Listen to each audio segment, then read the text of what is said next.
In summary, the law of the sum of positive and negative energy applies across all domains. 一个小资本家论雪峰式共产主义。A small capitalist discusses Xuefeng-style communism. Xuefeng, January 30th, 2024. Translation edited by Yu. I was born into poverty and, through hard work, became a minor capitalist for a time. After becoming a capitalist, I employed 2 workers in my home. One was a young girl responsible for washing clothes, cleaning dishes, and maintaining indoor cleanliness. The other was a middle-aged man responsible for maintaining flowers, trees, lawns, swimming pools, keeping vehicles clean, and feeding 2 large wolf dogs. The gate didn't require management because it was a remote-controlled electric gate. This comfortable and leisurely life lasted for over a decade, and I have the following insights. For society to progress, there must be wealth disparity, and there must be upper, middle, and lower tiers. The upper tier thinks, the middle tier understands management, and the lower tier serves the upper and middle tiers. This is an ideal social situation. Equal poverty or common prosperity will result in everyone not being able to live a comfortable and leisurely life. There are a small number of people in the population who are good at thinking and taking risks. If they are asked to do management or service, they cannot do it well. That would be a waste of a lot of resources in society. The middle tier is good at and understands management. They don't think long-term. Letting them do service work would make them feel unwell. Resistance is definitely the worst society. At the same time, the better the social welfare, the higher the taxes on capitalists, the greater the power of unions, and the higher the minimum wage standards for workers. This society is a society that deviates from the natural way. It is a very unjust and unfair society. Its direction is bound to collapse. From this, let's examine the so-called Xuefeng-style communism. If this Xuefeng-style communism is what we understand and envision about the concepts and practices of communist society throughout human history, then undoubtedly, Xuefeng-style communism will certainly be a flash in the pan. It is purely utopian and will inevitably fail as it progresses. The reason why Xuefeng-style communism has existed for over a decade under challenging conditions and is still operational is that it is definitely not the type of communism we think and imagine. It must meet the following conditions. It must allow those who think, are good at management, and provide service to feel satisfied and happy. Every member must be wealthy in terms of spiritual and mental wealth, and there cannot be a parasite who benefits without working. Every member must be selfless, without an ego. There must be a goal that is more beautiful than the enjoyment of being human. The soul garden of every member must be beautiful, and there cannot be any emotions of jealousy, comparison, greed, resentment, etc. Its management system cannot be autocratic and centralized, nor can it be a democratic central system. It must be heavenly. Its founders and successors must not have a penny of personal property. It must be against human nature. If the above 8 points cannot be achieved, Xuefeng-style communism will definitely be a fleeting, colorful wave that rises in human society. Can it be done? The difficulty is greater than landing on Mars. Let's wait and see. 讲道理者不懂道理。 Those who argue about reason do not understand it. Xuefeng, January 31st, 2024. Translation edited by Yu. A bee and a fly got into a dispute. The bee stated, "The most delicious thing in the world is the fragrance of flowers." The fly retorted, "The most fragrant thing in the world is dog feces." Neither could convince the other, leading to a fight. 3 individuals, 1,000 years without a clear winner or loser. Person A argued, "The most important thing in life is money. Money can make the impossible possible, buy the best services in the world, afford luxury houses, cars, yachts, and enable travel around the globe. Money can work miracles, allow people to live with dignity, and its benefits are endless. People perish for money, birds perish for food. Hence, the most crucial thing in life is to devise ways to earn money." Person B countered, "The most important thing in life is affection. Money is as worthless as dung, while affection is priceless. Where there is affection, there is warmth, peace, and beautiful weather. Where affection is absent, there is chaos and turmoil. When affection exists, love flourishes and marriages last a century. When affection is absent, families are destroyed, and lives are lost in an instant. Money without affection is like a haunting ghost, while affection without money is akin to a divine deity. Therefore, the most important thing in life is to nurture, maintain, protect, and cherish affection. Person C interjected, the most important thing in life is neither money nor affection, but the pursuit of truth. Truth enlightens the mind, keeps people on the right path, enriches the heart, and leads people to a brighter future. Persons A, B, and C could not convince each other, leading to daily arguments and occasional physical fights. The chairman, general manager, and secretary started fighting. The chairman declared, "Sell all the company's stocks." The general manager objected, "It's a bull market, a golden opportunity to make money. We can't sell." The secretary added, "The overall market situation indicates that the economic crisis has not yet arrived. There is still profit to be made. It is right not to sell. However, gray rhinos and black swans may appear at any time. It might be wise to sell now." The chairman and the general manager each had their own reasons for selling or not selling. The secretary added fuel to the fire by playing both sides, leading to heated arguments that left the company's prospects in jeopardy. So, who is right, the bee or the fly? Persons A, B, or C? The chairman, general manager, or secretary? The answer is that each has their own reason. Thus, we find that everyone in the world has their own reason, and everyone's reason is right. If anyone wants others to accept their reason, it just proves that they don't understand reason. So, we can draw a revelation. No one should impose their own reason, but simply let their own qualities shine. So, how can we avoid quarrels, arguments, and even fights caused by reasoning? The answer is, whoever is responsible, whoever bears the consequences, they have the final say. My understanding of happiness. Xuefeng, February 4th, 2024. Translation edited by Yu. Let's first look at the following 4 phenomena. When I was a child, there was no electricity, running water, radio, television, or mobile phone in my home. There were no ready-made clothes for sale in the stores. Clothes were made by hand from fabric bought from the store. In winter, the water we drank was spring water carried from 2 kilometers away in wooden buckets. The most vivid memories from my childhood are of spending all day playing or catching fish by the canal or river in the summer, herding sheep on the river beach, playing hide and seek or poker with a few friends, pulling pigweed in the cornfield, or carrying a dozen eggs in a basket to the store to exchange for kerosene and salt. I can't remember wearing any new clothes, but every time I recall, the scenes I can remember are all filled with happiness. I lived in Zimbabwe, Africa for more than 10 years and spent nearly 2 years in many remote rural areas. In the countryside, people seem to do nothing all day, gathering together to chat or listen to music and dance. I have been to many poor thatched houses. Inside the house, apart from a pot and a few bowls, a blanket spread on the ground, and a few hanging clothes, there are no other furnishings and utensils. But they seem to be born optimists, laughing and dancing all the time, seemingly without any worries or anxieties. I stayed in a primitive tribe in Vanuatu, Oceania, for 2 months. I lived in a guest house provided by the tribal chief. This guest house was drafty on all sides, the ground was sandy, and the roof was thatched. There was a rat's nest in the thatched roof, and from time to time, baby rats would fall onto the bed. A pair of pants and a shirt hanging on the grass wall were bitten by rats after a few days. The water we drank was rainwater collected from a bucket under the eaves. There was no electricity, so I bought a solar panel from the city to charge my phone and provide lighting. At night, I often heard people shouting, probably singing and dancing. During the day, I saw people sitting or lying under a thatched roof with no walls on all sides, on an old carpet. A kettle was placed on a stove made of stones, and steam was coming out of the kettle. They were drinking tea. I don't know what kind of tea.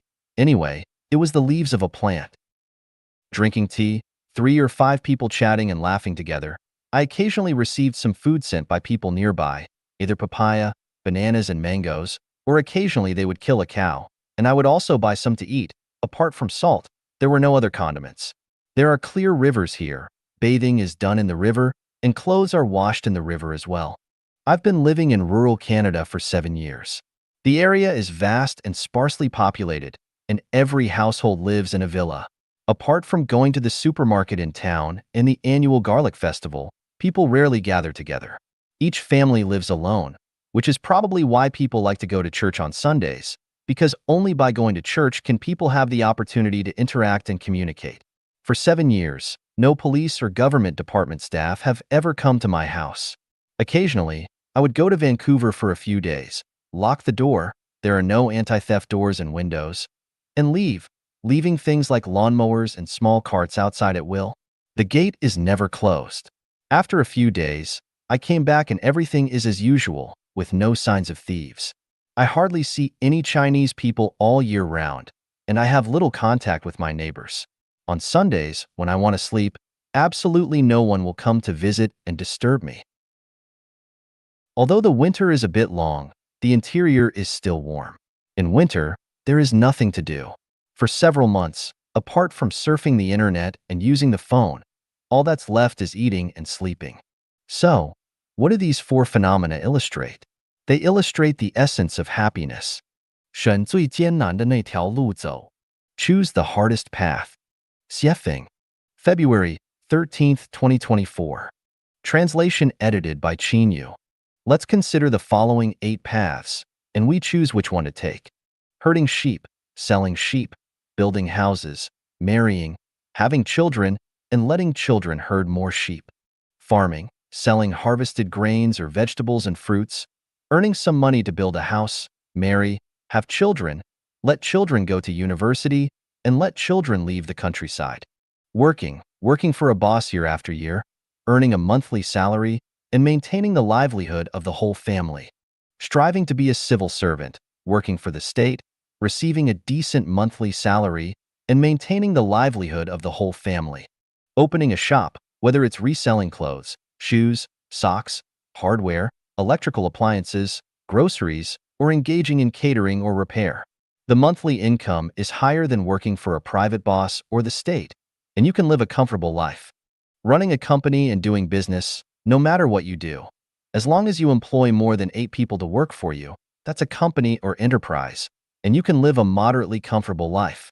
Engaging in finance, opening a bank, letting other people's money circulate through your hands, extracting a bit of commission, and you will have a steady stream of money, and you can live a very comfortable life.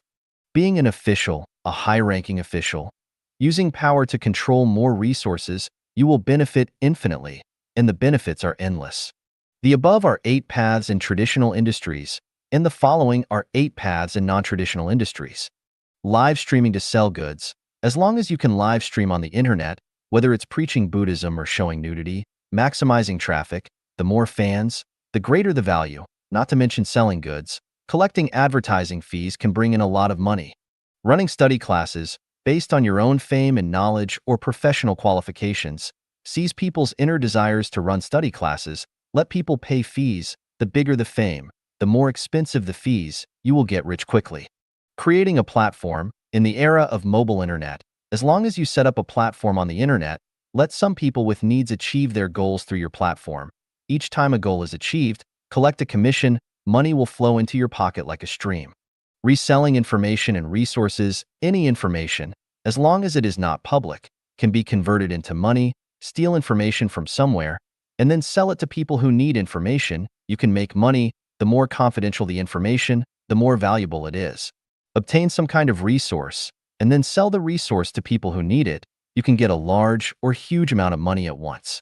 Being a master. According to scientific research, 20% of people are brainless. In today's era, knowledge in any field can be obtained instantly from the internet, especially with the birth of ChatGPT-4. Whatever knowledge you want, it can push it to you instantly in this way, as long as you pretend to be a master, and then show off the knowledge given by ChatGPT. People will believe you and become your followers. Making money from followers is a business with no cost and high profit.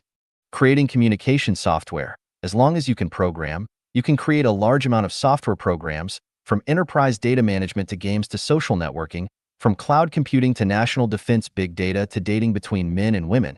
As long as you design and create it, people will buy and participate, and there is money to be made. Being a hacker, invading the internal information library of others or an organization, retrieving information, and then converting the information into your own income, such as retrieving someone's bank information. You can easily transfer the money in someone else's bank to your own hands, retrieving the corruption information or loot information of a high official. You can use this to blackmail the high official to meet your own needs. Establishing an invisible empire. Anyone, from the president to the billionaire, from the Nobel Prize winner to the celebrity, has their own weaknesses or worth. As long as you pinch the weakness, they can obediently obey. As long as you offer enough benefits, people can sell their souls. Of course, this is something that people with extraordinary high IQ can do. So, which of the above traditional and non-traditional industries is the easiest and which is the hardest? The answer is, the first one is the easiest, the eighth one is the hardest. From the first to the eighth, the difficulty increases gradually.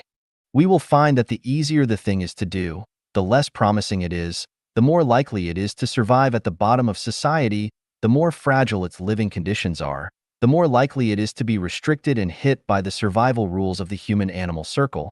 Just like a pyramid, the lower you are, the greater the weight and pressure you bear, the harder it is to survive. This enlightens us that the lower you are in society, the harder the path you should choose from a young age. Never choose the easiest path, because once you choose the easy path, the result is that you will suffer and be tired all your life. At the bottom of society, in addition to the exploitation of the upper class, the harm at the lower level is even worse. Just like a poor family, the quarrels, conflicts, and confrontations between family members are more than those between members of a wealthy family. So, what is the hardest path in human society? The answer is, surpass the president and billionaires and enter the kingdom of freedom. 生命禅院导游2024告白 Confession of Life Genuine Guide 2024 Xuefeng February 18, 2024 Translation edited by Yu. Apart from understanding and knowing the path from the mortal world to the 1,000-year world, 10,000-year world, and celestial islands continent of the Elysium world, I confess that I lack knowledge in all other areas. Therefore, I have the following confessions. I will not collaborate with any individual, group, organization, political party, religion, or country. Therefore, do not seek collaboration with me. You handle your affairs, and I will handle mine. Your actions will not affect me, and my actions will not affect you. I do not seek assistance from any individual, group, organization, political party, religion, or country. My affairs are matters of the greatest Creator. I rely solely on the greatest Creator, not on others. Therefore, no one should harbor thoughts such as, I want to help the guide, or I am helping the guide. You handle your affairs, and I will handle mine. What and how you choose to do is your business, not mine, and my business is not your business. No one should offer me advice or suggestions, nor prompt or instruct me on what to do and how to do it. I have a clear understanding of what I am doing, what I want to do, and how I will do it. I do not need anyone's prompts, suggestions, or ideas. My only concern is how people can live to become celestial beings and how life can ascend to heaven. I do not concern myself with the affairs of any country, government leader, religion, or political party. I am not a saint, nor am I a good or bad person, neither kind nor evil. Therefore, I do not concern myself with the world's pain and joy, nor with anyone's basic needs, birth, aging, sickness, and death. I will neither help nor harm people. Anyone who studies the Chanyuan Corpus and Xuefeng Corpus does so voluntarily, not because I require or force them to. Anyone who propagates the Chanyuan values and the second home lifestyle does so consciously and voluntarily, not because I arrange or require it. If you benefit from the corpus and its propagation, that is your blessing and the result of your efforts. Therefore, do not praise or extol me, because your benefit has nothing to do with me. Similarly, if you suffer, sin, and tire from the corpus and its propagation, that is your own doing, and it has nothing to do with me. I am only responsible for guiding Chanyuan celestials, and I am not responsible for anyone who is not a Chanyuan celestial. The rise and fall of the world may be the responsibility of every individual, but it has nothing to do with me. The so-called guidance of Chanyuan celestials is merely writing articles. As for how Chanyuan celestials act and what they say, it all depends on their own enlightenment and voluntary action. I will not arrange or require anyone to do or say anything. What Chanyuan celestials want to say and do is entirely their own business, not mine. If my previous statements and actions contradict the content above, that is entirely my mistake. This will be the standard moving forward. The above confession is intended to inform everyone, including Chanyuan celestials, that anyone wishing to communicate with me should only discuss life and life. Avoid discussing any other topics, as this can minimize communication costs and greatly save time and energy. Apart from life and life, I do not comprehend the rest, nor do I wish to. Thank you for your understanding and cooperation. 人无目标必平庸。 People without goals must be mediocre. Xuefeng, February 27th, 2024. Translation edited by Yu. The difference between mediocrity and excellence lies in one's goals. The grander the goal, the more exceptional the life. The smaller the goal, the more mediocre the life. The grander the goal, the richer the resources. The smaller the goal, the scarcer the resources. Being at the top, overlooking all the small mountains, when your goal is to be at the top, all other beings appear mediocre. Once life reaches the top, what will you see? You will realize that kings, presidents, and billionaires are all mediocre. Once life reaches the top, what resources are available? All resources in the world become accessible, not just natural resources. Even countries, political parties, religions, people become usable resources. Even gods, demons, celestial beings, monsters, ghosts will become usable resources. Once life reaches the top, there is only room for games and entertainment and nothing else to do. Even if you could become the president, you wouldn't want to undertake such a strenuous task. Even if you had a mountain of gold and silver, you wouldn't dig. Even if you had a palace, you wouldn't live in it. Anything else, even if it could bring you $1 million income every day, you wouldn't do it. Only enjoyable games and entertainment are worth participating in. Once life reaches the top, everywhere in the world becomes home. A thatched house can provide shelter. The world's wind and cloud are all dramas. Planting vegetables and raising chickens become wonderful tunes. Once life has a small goal, everywhere becomes a battlefield. Always a time of crisis. Being scared and anxious and not sleeping well becomes the norm. Running around every day and being upset becomes a daily routine. Once life has no goal, you become a pawn on the social chessboard.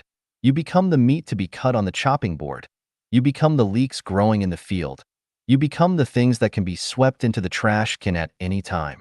People with ambitious goals will know where to go, what to do, will not waste life, will understand what the hardships and difficulties along the way mean, will get out of the rough and go to the flat, will understand what is human, what is celestial being, what is Buddha, what is God, what is demon, what is the animal world, what is human society, will clearly see the truth.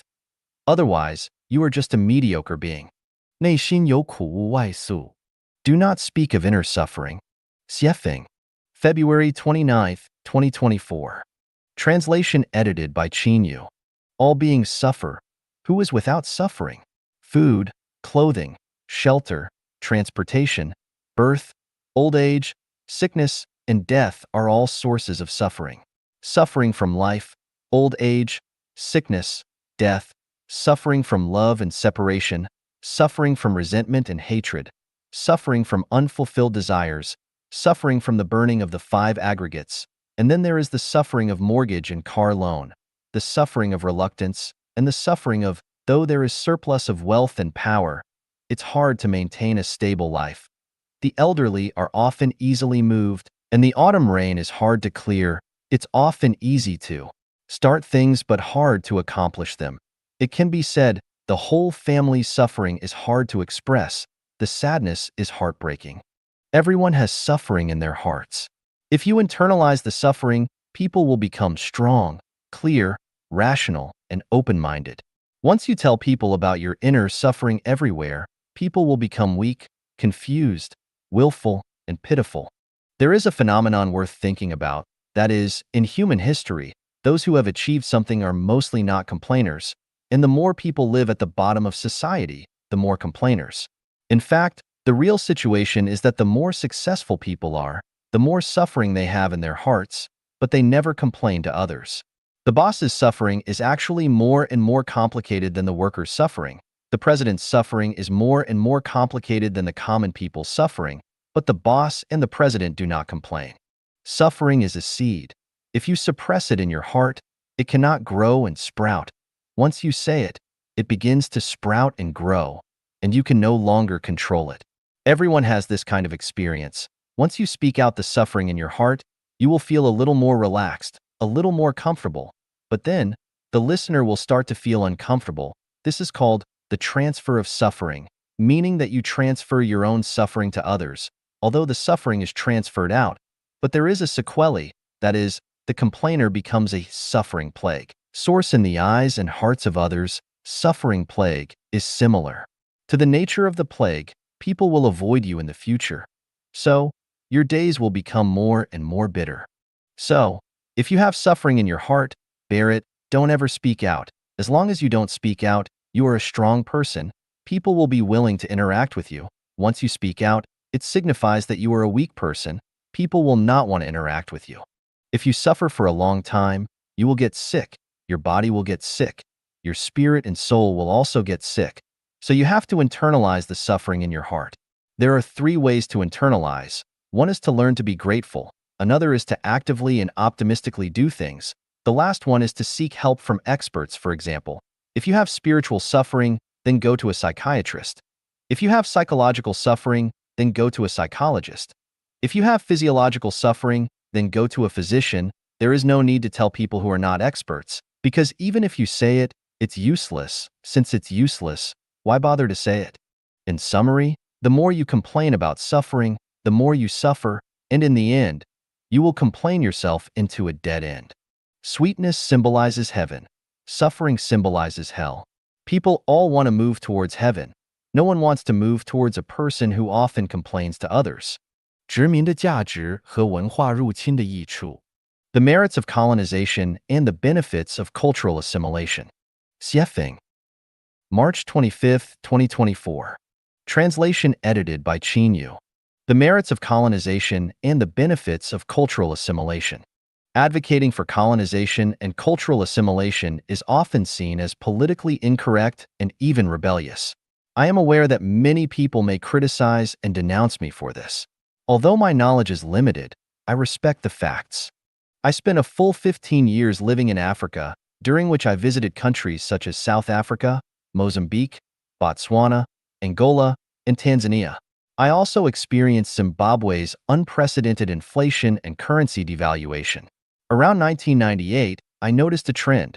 Across Africa, the earlier a nation gained independence, the worse its situation seemed to be. The independence of the developed nation of South Africa also confirmed this pattern. Around 2005, I asked my black gardener, was life better when you were ruled by the British, or after you gained independence and were ruled by your own people? He responded without hesitation, life was certainly better when we were ruled by the British. This leads to a discussion. For ordinary people, the pursuit of a comfortable, relaxed, wealthy, and healthy life should be paramount. In life, the pursuit of happiness, joy, freedom, and contentment should be prioritized. As ordinary people, it is a cognitive error to prioritize concepts, ideas, positions, and spiritual pride. In other words, it doesn't matter who rules, as long as they make my life comfortable, relaxed, wealthy, and healthy, and as long as they make my life happy, joyful, free, and contented, they are a good ruler. Conversely, if they make me live in anxiety, sorrow, fear, and poverty, they are not a good ruler. Since life was better under British rule, why strive for national independence? After independence, life became even harder. So what's the point of national independence? Britain once had more than 70 colonies, which have now all gained independence. What has been the result of this independence? There have been some success stories, such as the United States, but the vast majority of nations have seen their economies and the lives of their people deteriorate after independence. Countries such as Zimbabwe, Burma, South Africa, Zambia, Malawi, Sudan, Sri Lanka, Pakistan, Libya, Afghanistan, and others are examples of this. Who benefits from the independence of a colony? Only a few people benefit. For the majority of people, Independence has led to poverty and backwardness. Now, let's discuss cultural assimilation. I lived in Canada for a full 7 years. This period of my life can be described as comfortable, free, relaxed, and calm. To exaggerate a bit, it felt like a paradise for ordinary people. I never experienced even a hint of discrimination. The police never visited my workplace or residence. I never experienced theft or robbery. No government department ever came to my workplace or residence for inspection or inquiry. I am currently running a small inn, and over the past 7 years, I have accommodated at least 5,000 guests. There has never been any trouble. All the guests have been respectful and civilized. In Canada, as long as you abide by the law and pay your taxes honestly, the rest is up to you. This is a reflection of Canadian culture. The healthcare, education, and retirement systems are all superior. So, for ordinary people who want to live a good life, who wouldn't like this kind of culture? Therefore, I pose a question. Isn't it beneficial for a civilized culture to invade a place that is barbaric, ignorant, backward, and impoverished? Between a barbaric war invasion and a civilized cultural assimilation, which would you choose? In fact, the term cultural invasion itself is problematic. It should be called cultural education. If a civilized culture invades a place that is barbaric, ignorant, backward, and impoverished, ordinary people should celebrate and embrace it with open arms. 避免碰撞. Avoiding collisions. Xuefeng. March 27, 2024. Translation edited by Yu. Fruits, potatoes, and sweet potatoes, among others, should not be allowed to bump into each other, as the areas of impact are likely to rot. Vehicles such as cars, ships, and airplanes should avoid collisions. Once a collision occurs, they will suffer deformation and damage. Tribes, nations, and countries should avoid conflicts. The outcome of such conflicts often results in mutual defeat, or one party being dominated by the other. Even hard materials like stones and steel can fragment or even break when they collide with each other. From this, it's clear that in human interactions, people should also strive to avoid conflicts. Conflicts inevitably lead to harm, whether it's physical, mental, or emotional. Any part of the body, once injured due to a collision, can lead to disability and lifelong consequences. When people resort to name-calling, belittling, insulting, and attacking each other with harsh, vulgar, and negative words, it damages both their spirits and souls. As the saying goes, hatred sown in the heart will sprout. This hatred can last a lifetime, and given the opportunity, revenge is almost inevitable. Quarrels, arguments, and debates between people are essentially forms of conflict. While bystanders may find inspiration or even benefit from them, the party who loses in these disputes can end up feeling defeated, much like the losing rooster in a cockfight, leading to depression and difficulty recovering. This is a form of harm. One of the differences between earthly life and the life in heaven is that on earth, people are constantly in conflict with each other, whereas in heaven, conflicts among people do not exist. Therefore, to determine whether a person possesses heavenly qualities, observe whether they are constantly in conflict with others. Even occasional conflicts suggest a lack of these heavenly qualities. Those who are constantly involved in quarrels, arguments, and debates have no place in heaven. Behaviors such as condemnation, nitpicking, belittling, criticizing, questioning, cursing, insulting, and attacking others are all forms of conflict that can hurt the other party. However, the principle of every action has an equal and opposite reaction applies here, and the person initiating the conflict will also inevitably suffer an equal amount of damage. Therefore, on the journey of life, especially on the path to heaven, it is essential to strive to avoid conflicts. 诊断一下看自己是不是有精神疾病。Diagnosing whether you have a mental illness. Xuefeng. March 30th, 2024. Translation edited by Yu. Last night, I watched a video from Below 56 Degrees, titled Immigrating to Canada and Encountering Degenerate Chinese Individuals. My husband and I were given the ultimate immigration penalty. The female leads firmly advised to leave the Chinese community and stay away from Chinese people. She also stated, Chinese people remain Chinese, even when they are abroad. This morning, I happened to watch a video from Brain Hole Utopia discussing Lu Xun. Lu Xun wrote an article called Diary of a Madman, in which he described his view of Chinese history as follows. I opened the history book to check. This history has no chronology, and each page is filled with words like benevolence, righteousness, and morality. I couldn't sleep, and after carefully reading for half the night, I saw words between the lines. The entire book was filled with two words: cannibalism. In 1882, the U.S. Congress passed the Chinese Exclusion Act, which strictly prohibited Chinese from entering the United States. Without proper documentation, all were deported, and henceforth, no place was allowed to grant U.S. citizenship to Chinese people. In 1923, the Canadian government issued the Chinese Immigration Act, which is essentially Canada's Chinese Exclusion Act. The main content is to completely prevent Chinese from entering Canada. 5 months ago, a Chinese person in the below 56 degrees program advised to stay away from Chinese people. Lu Xun discovered that Chinese history is a history of cannibalism. Both the United States and Canada have enacted laws to resolutely prevent Chinese from entering their countries. I am not discussing the right or wrong of these views. I am just thinking. Regardless of whether the criticism and condemnation of others are correct, self-reflection is always beneficial. 3 years ago, when I entered the elevator at Kamloops Royal Inland Hospital in Canada, a Caucasian woman around 50 years old next to me said, "There are not many gentlemen like you nowadays." Why did she call me a gentleman? Because when I entered the elevator, I simply bowed slightly, placed my left hand on my chest, and extended my right hand in a "please go first" gesture. Now, let's diagnose ourselves to see if we have a mental illness. If one's mental state exhibits one or several of the following phenomena, it indicates that one has a mental illness. Once there is, then being discriminated against by others is inevitable. Feeling superior or inferior in one's heart. Feeling secretly happy when seeing others suffer, sin, be abused, and die. Enjoy bullying people weaker than oneself, flatter, and compliment people stronger than oneself. Arbitrarily judge others and qualify others based on hearsay and online comments. Always have doubts about everything, no trustworthy people. Indifferent to public affairs, everything starts from maintaining and expanding one's own interests. Only consider one's own feelings, not caring about others' feelings. Always complain and condemn others, never looking for reasons from oneself. Always in a state of anxiety, worry, fear, and resentment.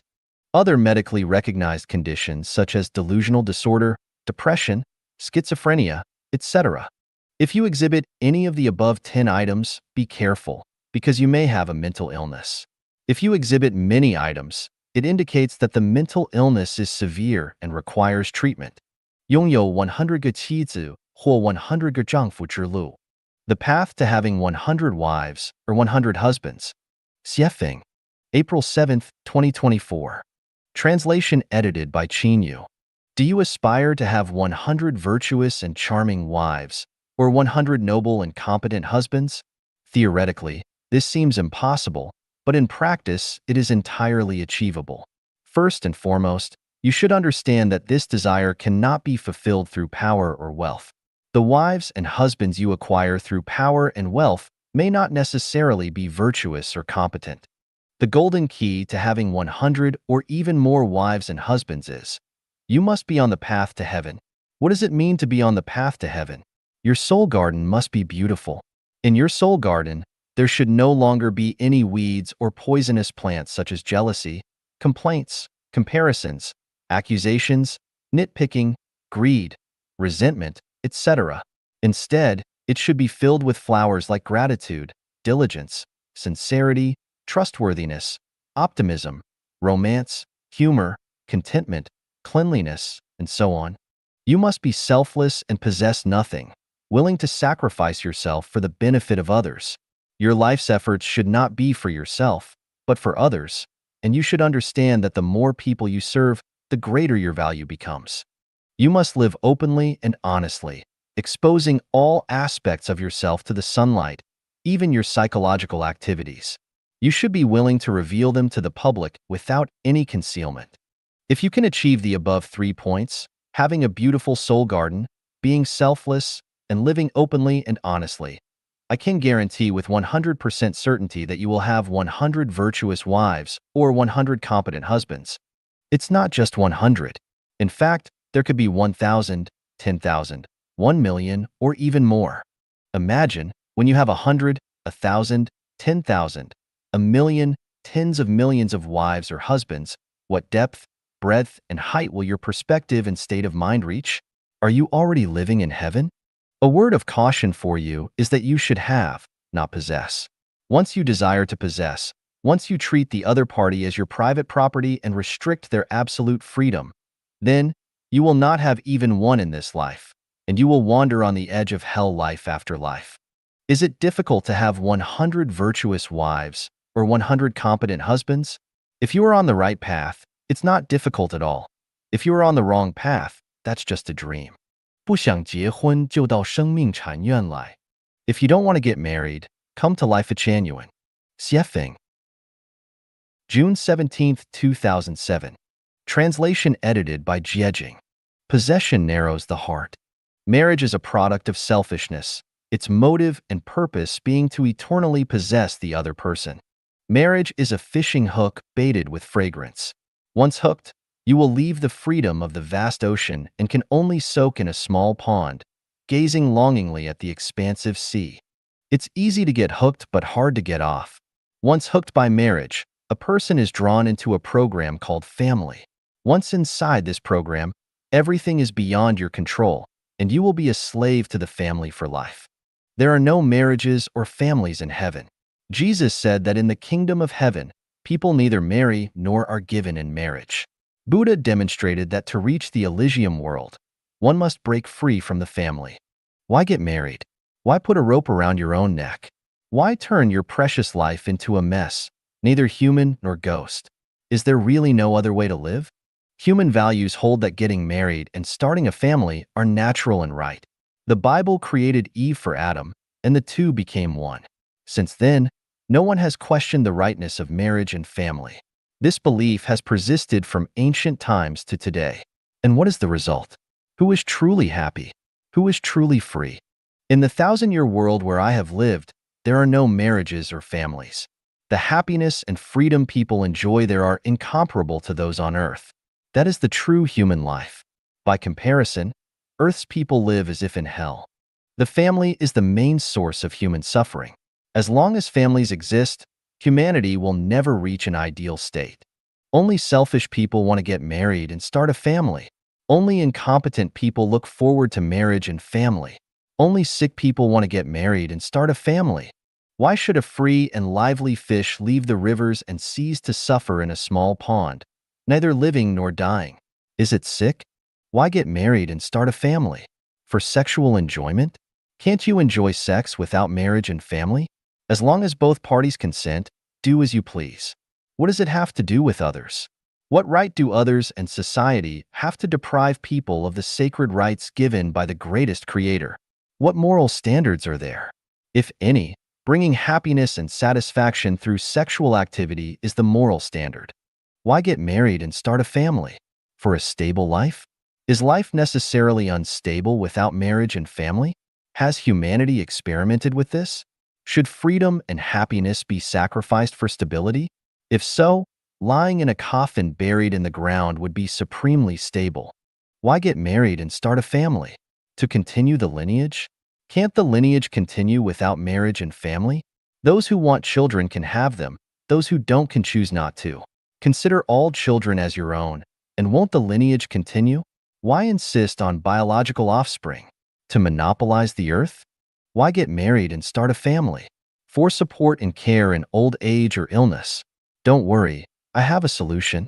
If 1,000,000 people do not marry and start families, they can form a society, a large family of non-married individuals.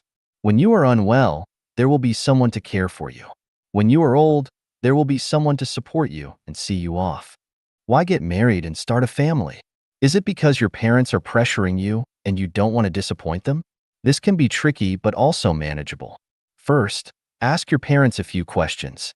Parents are the first teachers in life, so requesting answers to a few questions should not be seen as disrespectful. Questions like, Why get married? And then what? What comes after that? Where do people go after they die? If nothing remains after death, why get married? If people can be reincarnated after death, I'd rather reincarnate into a better place first. So why get married? Is the purpose of life just to get married and have children? What is life? Just because humans have been getting married and starting families since ancient times, does that mean I must do the same? Humans have suffered and toiled since ancient times. Should I follow in those footsteps and suffer as well? And so on. In short, parents should be respected, but asking them to answer a few questions is reasonable. If they cannot answer and still insist on you getting married, then you might have to comply. However, since they are the ones insisting, it is fair to expect them to provide housing, a car, and wedding expenses, and to help care for the children. If the couple has marital issues, the parents should help resolve them.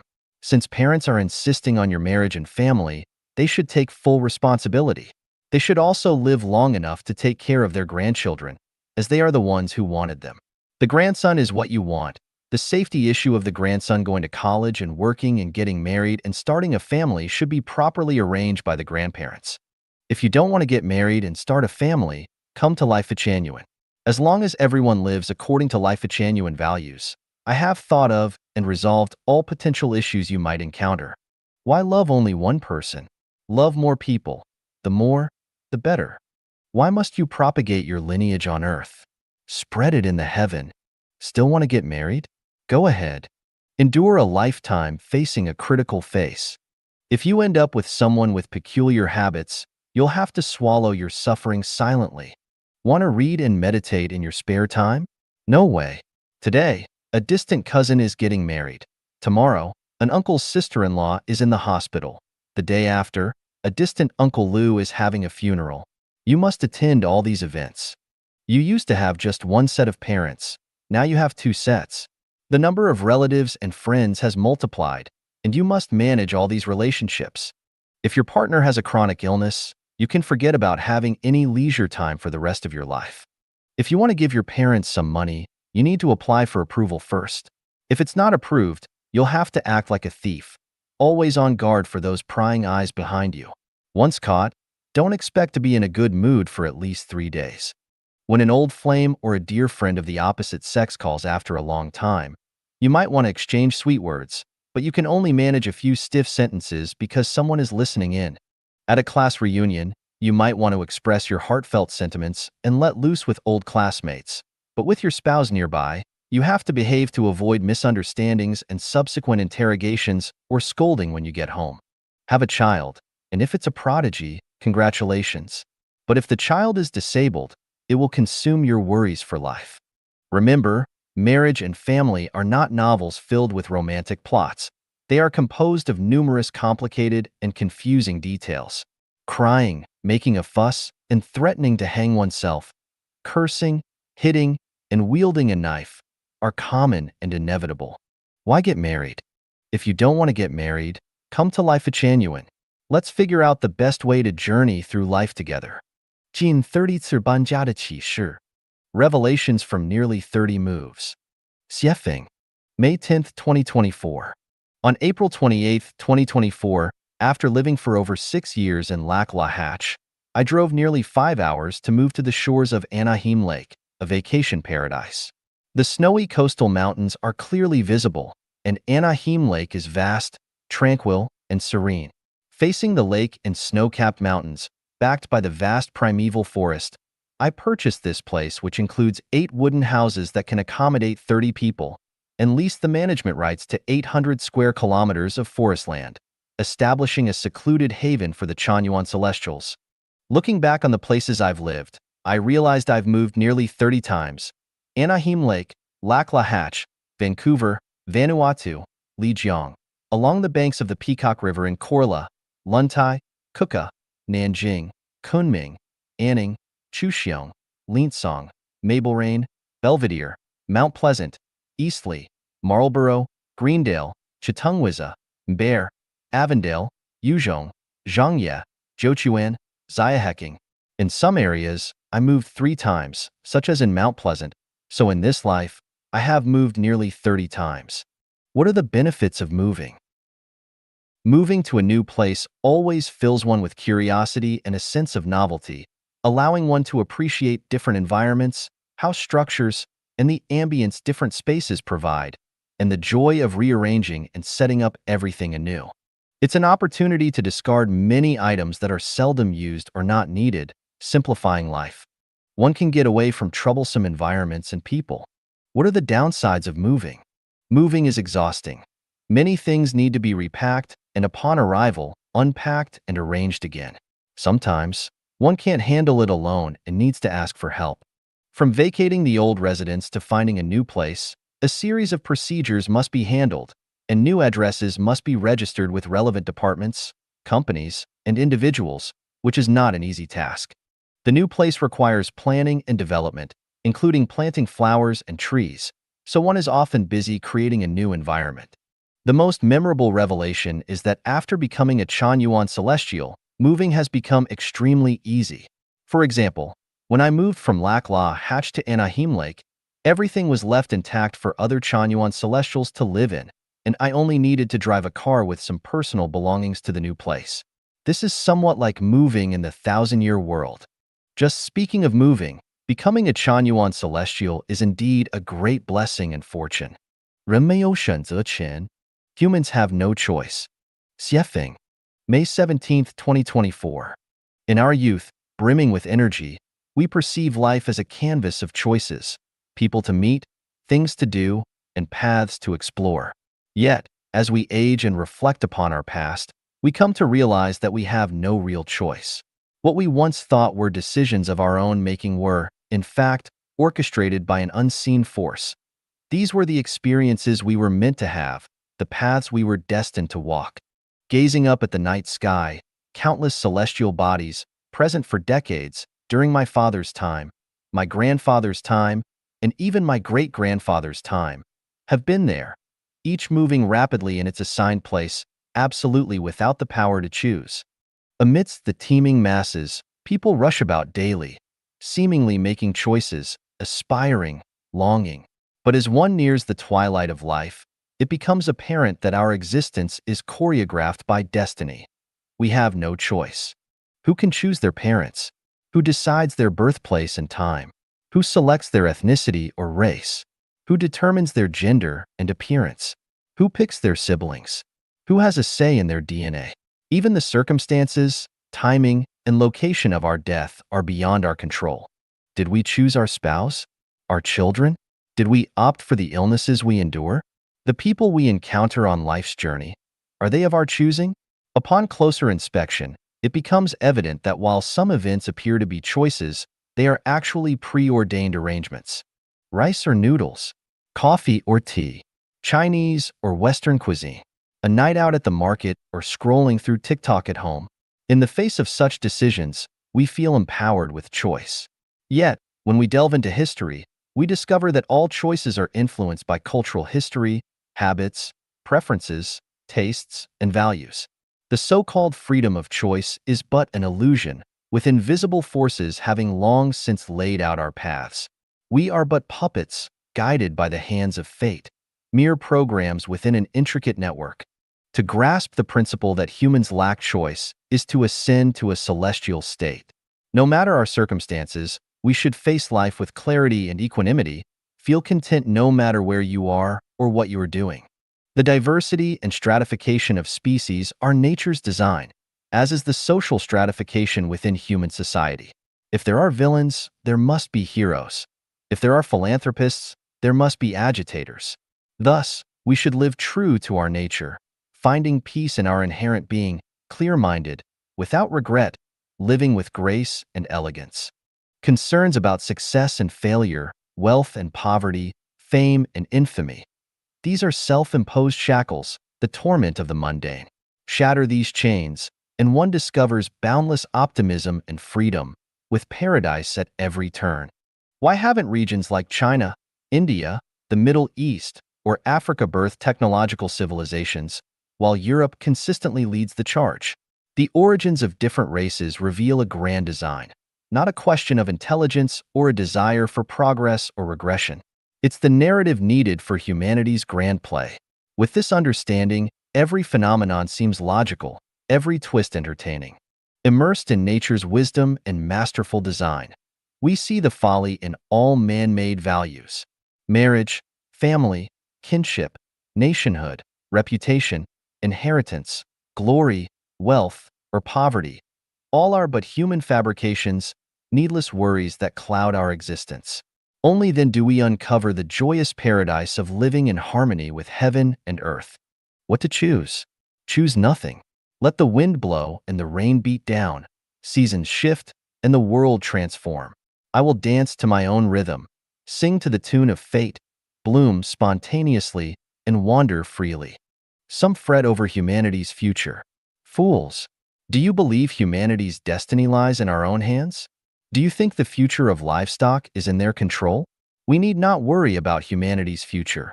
Higher beings orchestrate and arrange it. Humans have no choice. The wise focus on living each day with ease and joy, embracing life's elegance and flair. History has settled in the riverbed, the present is etched by the past, and the future is already aligned with reason and the divine arrangement. There's no need for worry, no reason to struggle tirelessly, nothing to defend or protect, nothing worth risking life for. To bloom naturally is to earn the divine reward. Since we have no choice, all the better. We can take things as they are, associate with others by following natural come-and-go relations, act in accordance with one's intrinsic nature, and take advantage of opportunities as they arise. Our hearts, like clear mirrors, reflect the universe. Our spirits, like sprites, dance between heaven and earth, finding paradise wherever we go. 理性思维批判 Critique of Rational Thinking. Xuefeng, June 27, 2024. Translation edited by Yu. Using a large number of facts and phenomena as a basis to observe, compare, analyze, and summarize things or issues, then finding patterns through synthesis, and subsequently abstracting, generalizing, and determining the development direction or solving problems is rational thinking. Rational thinking is the thinking of wise people and belongs to advanced human thinking. Most humans do not possess rational thinking. Most people think based on instinct, focusing on wealth, power, reputation, and status. The reason humanity has not yet entered a civilized society is that the masses' thinking is too materialistic, while the wisest thinking is too rational. One could say that rational thinking is a significant obstacle to humanity's entry into a civilized society. Rational thinking, as a human thought process, has its limitations. No matter how meticulous and objective a person's thinking is, their understanding of the vast world and human nature is still like viewing a leopard through a narrow tube. It is not comprehensive and can easily neglect one thing while attending to another. Therefore, relying on human intelligence alone cannot establish a civilized society. Hence, planned economies are bound to fail. The stronger the government, the deeper the disaster. The core reason is that human rationality is limited and cannot consider the universal interconnectedness of things, which involves 64 factors. Just like scientists attempting to establish a unified field theory of the universe, it cannot be done because science only acknowledges 4 types of forces, ignoring the other 4. How can a unified field theory of the universe be established? Humans do not know what will happen tomorrow, so how can they plan?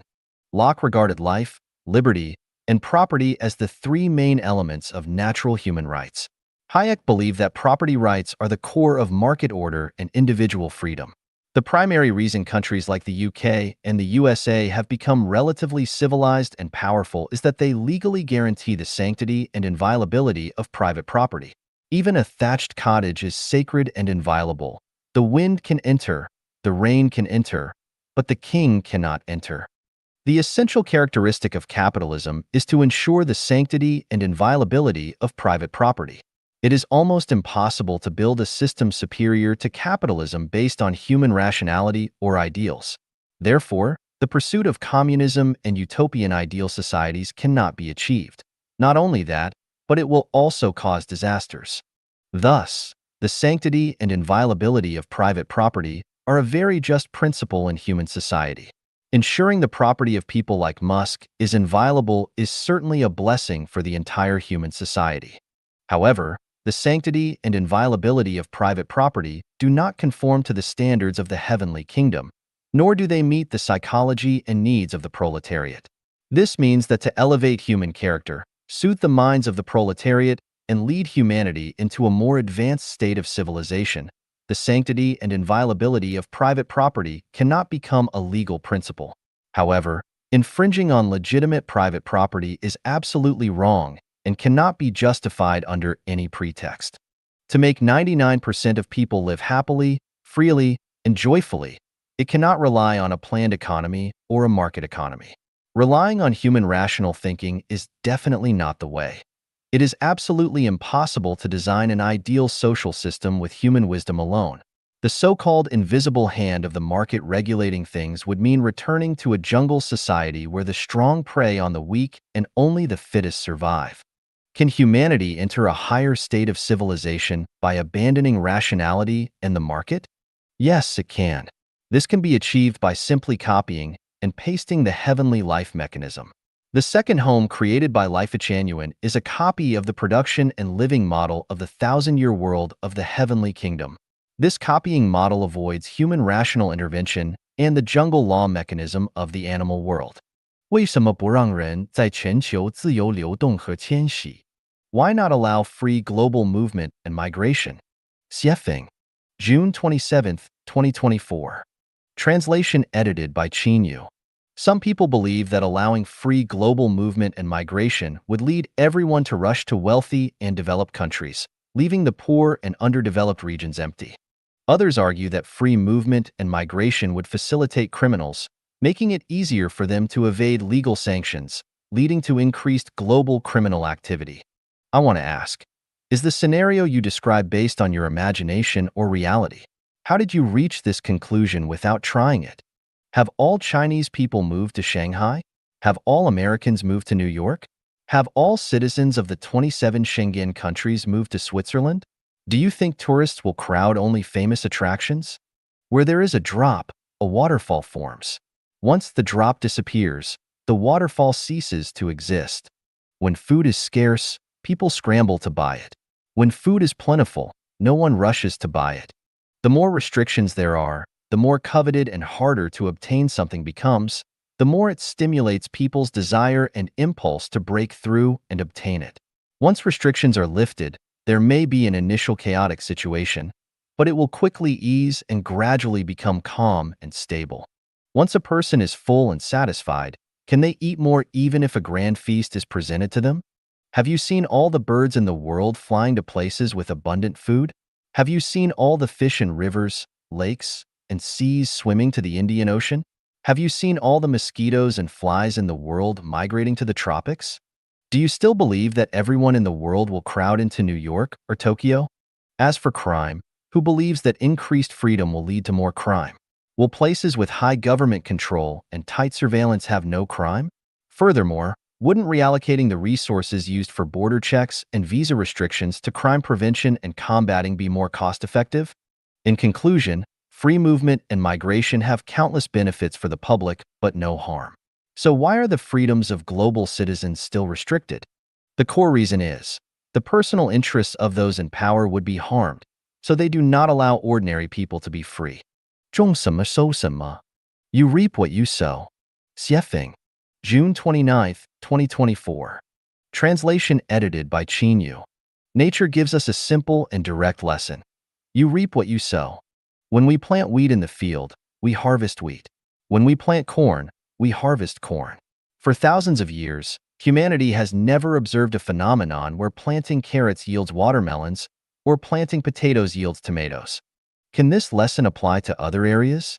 For example, if we plant hatred in our hearts, will we harvest love? If we sow stinginess, will we reap generosity? If we plant anger, will we harvest joy? Moreover, if we consider human society as a field, what should we plant?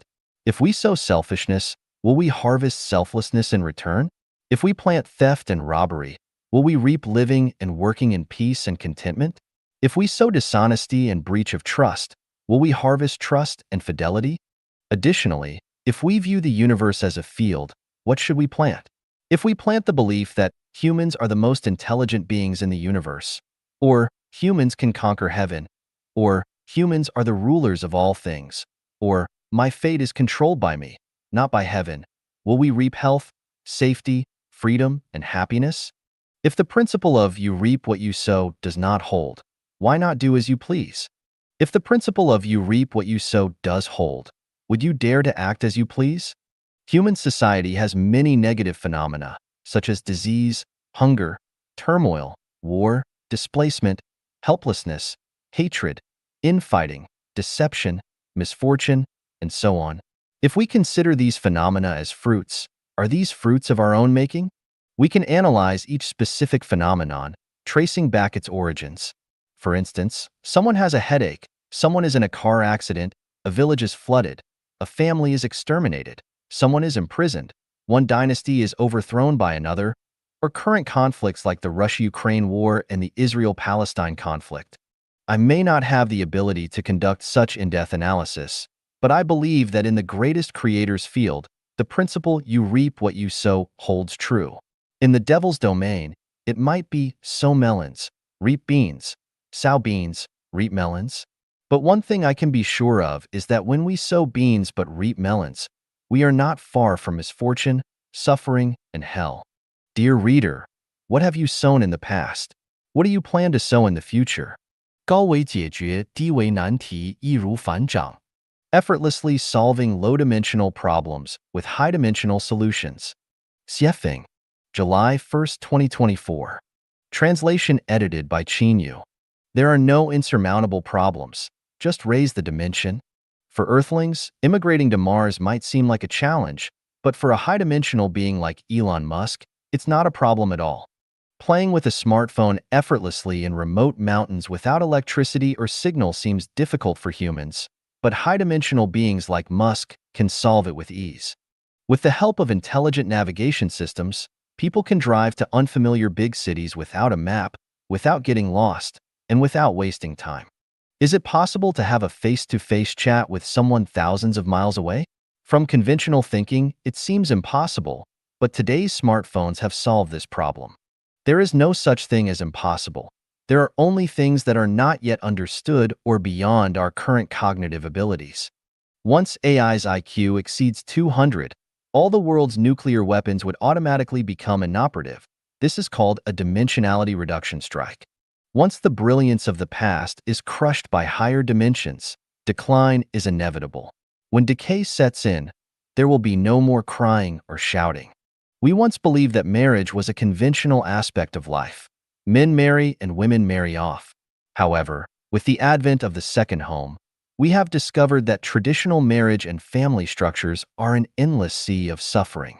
Today, we see how ignorant and foolish all the teachings and efforts to maintain family harmony, guide parents in raising children, and so on truly are. Marriage and family are destined to decline, and any attempts or moral teachings to save them will only be futile struggles and helpless cries. The second home, being higher dimensional, makes traditional production and living modes look pitifully outdated. Humanity has struggled for thousands of years with problems such as corruption, theft, robbery, fraud, bullying, exploitation, gambling, prostitution, drug abuse, hunger, inequality, jealousy, conflict, turmoil, and war. Life genuine values and the second home model easily resolve these issues. What about countries? Countries that have seemingly existed for thousands of years and appear strong and stable will quickly crumble when AI arrives, becoming nothing more than a fleeting memory. Living through this era of transition, with daily exciting high-dimensional information emerging and witnessing earth-shaking changes, makes this time truly worthwhile. Experiencing such a spectacular era, a visit to this world is indeed worth it. 强势者不会有完美结局。 The powerful will not have a perfect ending. Xuefeng, July 9th, 2024. Translation edited by Yu. Laozi said, "Nothing in the world is softer and weaker than water. Yet, for attacking the hard and strong, nothing can surpass it, because nothing can take its place. That the weak overcomes the strong, and the soft overcomes the hard, everyone in the world knows, but no one can practice it." He also said, The strong and violent will not die a natural death. If a person is excessively domineering, it is not a good sign. Examples include Hitler, Saddam Hussein, Gaddafi, Ceausescu, and Stalin. If a father is domineering, his children and grandchildren will suffer, as often seen in family tragedies. If a mother is domineering, her children may become depressed, their spirits wounded, and their health compromised. If a husband is domineering, his wife will endure unspeakable suffering throughout her life. If a wife is domineering, her husband will live a life of unfulfilled aspirations and will die with regrets. If a neighbor is domineering, it will lead to discomfort for those around them. If a neighboring country is domineering, there will always be threats and invasions. If a colleague is domineering, disputes and conflicts will arise. If a leader is domineering, subordinates will become submissive and eventually face repercussions. Metal, wood, water, fire, and earth mutually generate and restrain each other, achieving harmony. The flourishing of all things relies on mutual coexistence and mutual prosperity. The dominance of any single side will lead to the withering of the others, and eventually, the dominant side will be left unsupported and face its downfall. As a father, inspire your children, but do not take over their lives. Allow them to have their own thoughts and plans, and do not suppress their ideas and pursuits under the guise of fatherhood. As a mother, provide love and nourishment but avoid excessive criticism and guidance. Do not make choices or decisions for your children. As a husband or wife, no matter how right you think you are and how unreasonable you find the other person, this tangled mess will never be untangled. The ancients couldn't untangle it, people today can't, and people in the future won't either. Give your partner as much space as possible. Do not be forceful. Being forceful will only exhaust you mentally and physically. From a dialectical perspective, forcefulness stems from a lack of self-confidence and inner weakness. It is an attempt to cover up internal frailty with strong words and actions. In reality, those with true inner strength are gentle and approachable. Forceful individuals harm those around them. When they hurt those around them, their endings will not be perfect. When faced with a domineering person, our approach should be, let him be strong. The breeze brushes the hill. Let him be fierce. The moon shines over the river. 对私有财产神圣不可侵犯的存疑。 Doubts about the sanctity and inviolability of private property. Xuefeng, July 10, 2024. Translation edited by Yu. Private property is sacred and inviolable is a hallmark of developed capitalist countries. It is a sentiment shared by famous Western philosophers, thinkers, and sociologists. Some even equate private property with life, suggesting that both are bestowed by heaven and thus need protection. I support the view that private property is sacred and inviolable, as it is much more civilized than the brutal laws of the jungle. Any act of infringing upon someone else's property is a crime and a trampling on that person's dignity and life. Without protection for private property, society would devolve into a state akin to the animal world, making it impossible for humanity to enter a civilized society. However, I have doubts about what constitutes private property. My understanding is that things a person is born with are considered private property, such as eyes, nose, limbs, and body. Everything else is public property. Some might say that if someone catches a fish in a river, that fish becomes their private property. If someone harvests 400 kilograms of wheat from 1 mu of land, that wheat is their private property. If someone builds a house in a certain place, that house is their private property. I agree with this perspective. But let's examine if these are truly private property. A virtuous magistrate for 3 years, 10,000 taels of silver. Is this silver his private property? If a thief secretly steals $100,000 and uses it to build a villa, is that villa his private property? If someone forcefully takes over a coal mine and earns $1 billion, is that billion their private property? If a company manufactures and sells counterfeit drugs and earns $10 billion, is that $10 billion their private property? Under the doctrine, all the land under heaven belongs to the king. Does this mean that everything in the world is the king's private property? Here is the tree I planted. Here is the road I built. If you want to pass, you must pay a toll. If the tree and the road are the property of the person who built them, is charging a toll in line with the principle of private property is sacred and inviolable. Power comes from the barrel of a gun. Similarly, money comes from power, violence, trickery, extortion, and deception. Do the power and wealth derived from these methods count as private property? Private property is sacred and inviolable, is a cornerstone of civilization, a necessary condition for social development, and a vital factor in promoting productivity. However, the definition of private property must be clearly defined. Land can be bought and sold. Mineral resources can be bought and sold. Can lakes and rivers also be bought and sold? If someone buys a piece of land, a mineral resource, or a body of water, does that make it private property? Can they prohibit others from using the water or catching fish from these resources? Is this also in line with sacred and inviolable? If one day someone with extraordinary abilities claims the moon and then imposes a tax on moonlight for everyone on Earth, is this reasonable? I ask those who advocate private property is sacred and inviolable. If you are married, is your spouse your private property or public property? If it is private property, does this mean that people can be considered private property, making slavery completely correct and reasonable? If it is public property, would you agree to your spouse being considered a public spouse? The body is a person's inherent private property and should be considered sacred and inviolable, right? So, if a prostitute chooses to use her body as she pleases, why interfere, stop, or even criminalize it? If even a person's own body, which is an inherent private property, is not allowed to be freely arranged and is subject to moral condemnation and legal repression, isn't this ridiculous and hypocritical in the context of private property is sacred and inviolable? Absolute fairness is impossible. Absolute fairness hinders the development of social productivity and inevitably leads to widespread poverty and despair.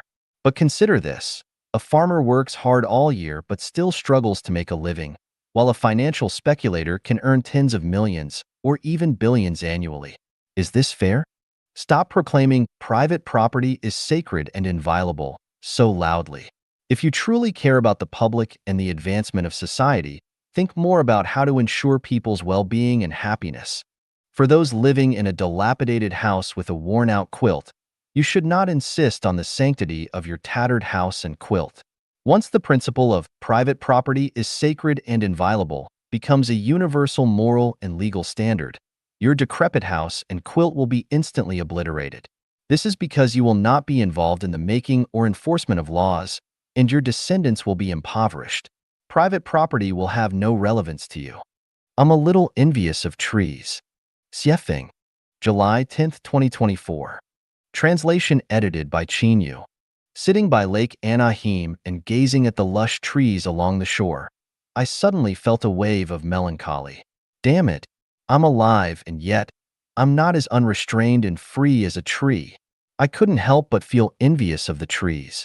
Trees don't have personal relationships or the troubles and pains that come with social interactions. Trees don't worry about food, clothing, shelter, transportation, aging, illness, or death. They simply grow naturally. Trees don't need to worry about or pay for electricity, taxes, water, land tax, internet fees, oil, or gas.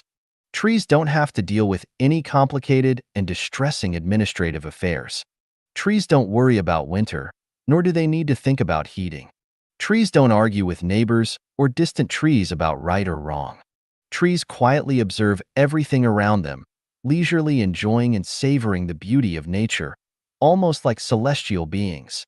Trees have no sense of national borders, ethnicity, political parties, or religions. They seem almost like Buddhas.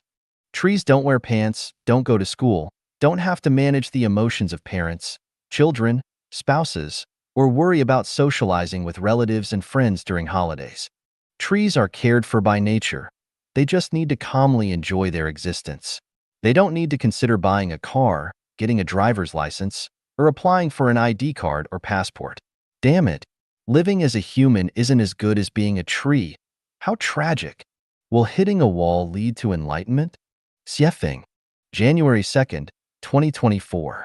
People often say, one doesn't turn back until hitting a wall, one's heart won't give up until reaching the Yellow River, and one won't shed tears until seeing the coffin. However, I would say that even after hitting a wall, People still won't turn back. Even after reaching the Yellow River, they still won't give up. And even after seeing the coffin, they still won't shed tears. Here's the evidence. Someone may divorce due to marital discord, which is like hitting a wall, but before long, they get married again, continuing to hit the same wall. Many people work hard all year and make very little money, like reaching the Yellow River, but the next year, they continue working, diving back into the river. Wars result in death. War is a coffin. Yet for thousands of years, people continue marching into wars. Not only do they not cry when they see the coffin, but they also don't shed a tear even after entering it. Let me ask you, dear reader, have you ever argued with someone? Arguing is like hitting a wall. But did you turn back? Next time you argue again, especially in marriage, where disputes are common, haven't you repeatedly hit the wall without turning back? Have you ever lost money at a casino? That's hitting a wall, isn't it? Yet, why do you keep going back to the casino? Even if you're battered and bruised, you still go. Is the wall made of cotton? Must one truly drown in the Yellow River before giving up? Have you ever been deceived while trying to take advantage of a situation? After being tricked, did you stop trying to gain the upper hand? Why then do you get deceived again? It's just a case of falling for one trick after another, with only slight variations. Have your prayers at temples ever fulfilled your desires? If not, why do you keep burning incense and bowing? Do you believe that if Temple A doesn't work, Temple B or C will? You keep hitting the wall, time after time. If you haven't broken through the wall yourself, you encourage your children and grandchildren to keep hitting it. When will it ever stop? Some people speak beautifully, but their actions have nothing to do with their words. Believing them once is understandable, but why do you continue to pin your hopes on them? You've already hit the wall once. Why keep hitting it? Look at many elderly people. Have they changed any of their bad habits from their youth? Not at all. Decades have passed, and they remain the same. Is there any introspection? Any awakening? None. They hit the wall daily without turning back, jump into the Yellow River without losing heart, and lie in the coffin without shedding a tear. Human society has advanced, but aside from the changes in production methods brought by scientific and technological progress, human nature hasn't fundamentally changed much from thousands of years ago. The conveniences of transportation and communication, and the abundance of goods haven't elevated human nature by much. The person riding a bullock cart 100 years ago and the person flying a plane today are essentially the same. The person in a long gown a century ago and the person in a suit today are also the same. So, take a look. Keep observing. Every day, countless people keep hitting walls without hesitation, flocking to the Yellow River without losing heart, and seeing the coffin without shedding a tear. They come one after another, endlessly. Alas, humanity. 无助状态下应保持的心态和行为。 Mindset and actions to maintain in a helpless state. Xuefeng, January 14, 2024. No matter who you are, whether a president, billionaire, expert, professor, entrepreneur, famous figure, or ordinary person, there will inevitably be moments when you find yourself in a state of helplessness. At such times, pleading to anyone, even praying, proves useless. You find yourself in a situation where the heavens do not respond to your calls, and the earth does not heed your cries. No matter what you try, you cannot escape the predicament of helplessness. Even emperors may hang themselves, presidents may be assassinated, wealthy entrepreneurs may jump off buildings, and experts and professors may drown themselves. These are true reflections of the helpless state, and ordinary people are no exception. Everyone has dreams and hopes for a life filled with joy, happiness, freedom, and fulfillment. Yet for thousands of years, only a few have truly achieved these aspirations. The vast majority either struggle in the bitter wind and rain or are overwhelmed by turbulent waves, leading to eventual sinking. People do not have the right to choose their parents, the era or environment of their birth, their appearance, or their ethnicity. They are powerless to change their circumstances, being pushed by the tides of the times from peaks to valleys and swayed by those around them. At times feeling excitement, at other times despair. When a landslide engulfs their loved ones, they are powerless. When floods come and submerge fields and homes, they are helpless. When struck by illness with no one to care for them, they must endure. When caught in a war zone, escape is impossible. And when debts become unmanageable, they are physically and mentally exhausted. What can be done? Do not blame heaven, earth, or others. Accepting fate is the best mindset. Only by accepting fate can one hope to change it.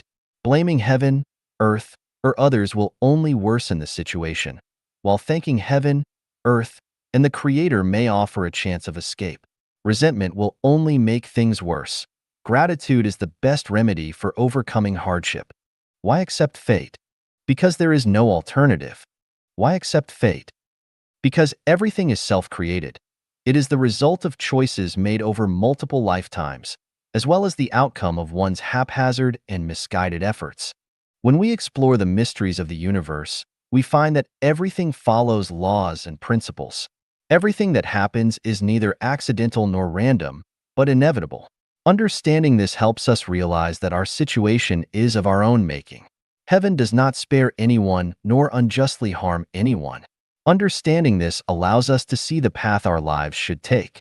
The conclusion is that when we are in a helpless situation, the first step is to accept fate without blaming heaven, earth, or others. Maintain a calm and peaceful mindset, joyfully accept reality, and keep a heart full of gratitude, free from resentment. Finally, take action. Do your utmost to find a way out of the helpless situation. By doing so, there is hope of escaping from helplessness. In this way, heaven may guide us out of our troubles, perhaps even sending someone to help us along the way. Acceptance, gratitude, and action are the mindset and behaviors to maintain when in a state of helplessness. 集体潜意识和个人显意识的关系。 The relationship between collective subconscious and individual consciousness. Xuefeng. May 9, 2023. We observe a phenomenon. The younger a person is, the better they are at using computers and smartphones, while older individuals struggle with the terminology and functions of these devices. We must ask, how do younger people, with less knowledge and shallower understanding, acquire the skills to operate computers and smartphones? The apparent explanation might be that the older a person gets, the harder it becomes to comprehend new knowledge and procedures. Their existing knowledge becomes an obstacle to learning and accepting new technologies. Conversely, younger people, with fewer ingrained barriers in their consciousness, are more open to understanding and adopting new knowledge and technologies. From this, we can infer that those with more knowledge may become obstacles and resistors to societal progress and the evolution of civilization, much like how a nation or ethnicity with a long history tends to have weaker innovation capabilities. According to the principle of entropy, the more closed a system is, the more rigid and resistant to change it becomes. Conversely, the more open a system is, the more flexible, dynamic, and vibrant it is. Let's look at another phenomenon. One dog barks at a shadow, and 100 dogs bark in response. In a village at night, if one dog starts barking, all the household dogs join in. The first dog may have seen a stranger, but the others are merely responding to the noise. On the street, if one dog bites a person, other dogs may join in, indiscriminately attacking. When mainstream culture dominates, any non-mainstream culture that emerges is instinctively criticized and attacked. In a group, if a few people kneel and begin to worship a certain figure or object, others will often follow without thinking. These observations demonstrate that the power of the collective subconscious far exceeds that of individual consciousness. Do people think for themselves? The answer is yes.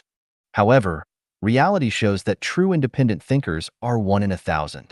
The vast majority merely echo the collective subconscious. If the collective subconscious is selfish, any act of selflessness will be viewed as rebellious. Conversely, if the collective subconscious is selfless, any selfish behavior will be suppressed. When we make choices and decisions, we often feel that they are the results of our own thoughts. But in truth, if we trace our choices back to their origins, we'll find that they never truly escape the boundaries of the collective subconscious. They are entirely controlled by it. This brings to mind the warning from Jesus Christ, "Enter through the narrow gate. For wide is the gate and broad is the road that leads to destruction, and many enter through it. But small is the gate and narrow the road that leads to life, and only a few find it."